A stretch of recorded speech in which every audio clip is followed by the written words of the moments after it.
عرش عظیم کی حرکت بندے کی مغفرت۔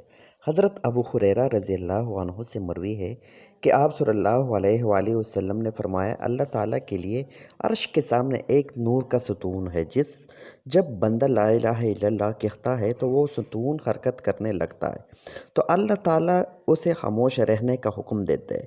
وہ کہتے ہیں کہ کیسے خاموش رہوں، آپ نے اس کے کہنے والے کی مغفرت نہیں فرمائی؟ چنانچہ اللہ تعالیٰ کہتے ہیں کہ میں نے مغفرت کر دی ہے، تب وہ خاموش ہو جاتا ہے۔ احادیث پاک میں اس ذکر کی بڑی فضیلت اور اہمیت و تاکید ہے، اس لیے صبح و شام 100 مرتبہ درود پاک کا معمول بنایا جائے۔ بہتر یہ ہے کہ صبح و شام کسی نماز کے بعد اس کا معمول بنایا جائے۔ جناب، یہ شارٹ کٹ ویڈیو تھی۔ ہمارے ویڈیو کو لائک کریں، شیئر کریں، کامنٹ کرنا نہ بھولیں۔